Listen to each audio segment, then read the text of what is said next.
Okay, so just as an FYI, this is just a showcase to show you how I generate a decent amount of power.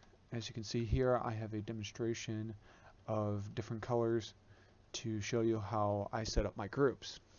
Now, mind you, this is only a 10 by 10 cube, but in here you would continue to make it smaller and smaller. So for example, these are purely just L shapes on the ground. Corners don't have any blocks touching, and go up to the corners where it's also not touching. I will place green here, and then I'd work off of this.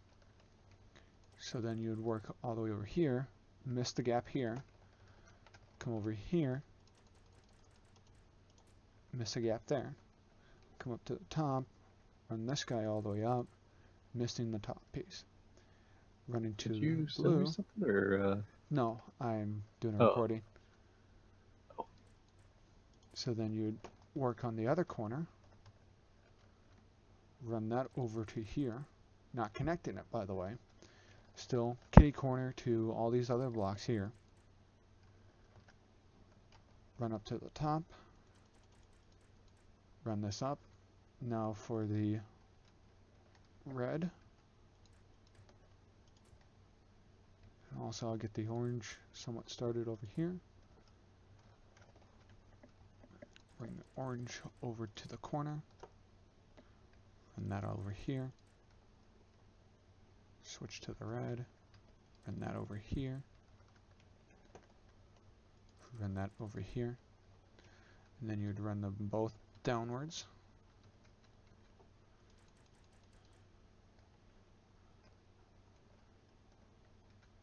Mind you, I'm not connecting these lines to the corners here, so you still get that gap there, creating a higher generation in power. And you'll eventually get to the point where it's the inversion of a cube or a rectangle based on how you're setting this up. I'm just going to fill this in to make it a lot quicker.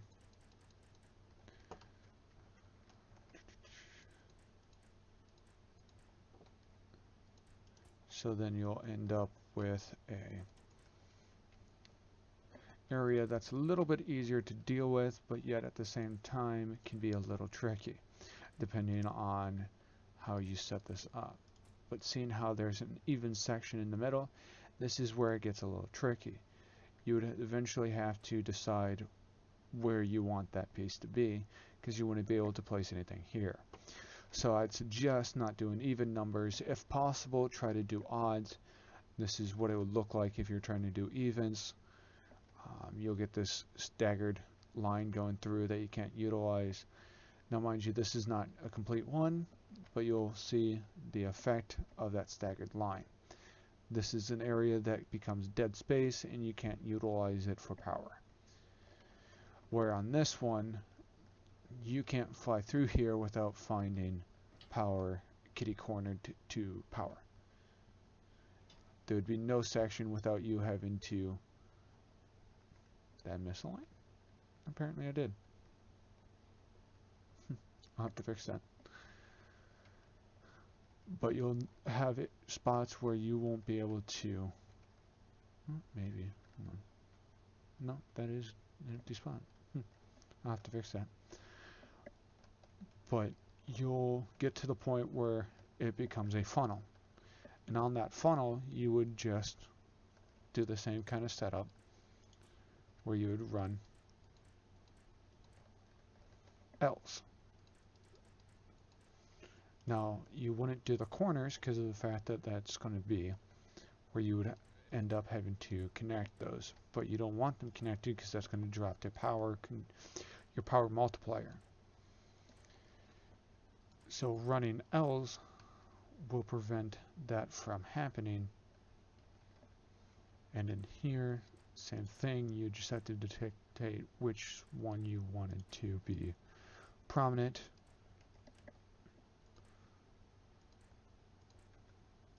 I'm just going to fill this in and get rid of you, place you there and there. and you can go like that.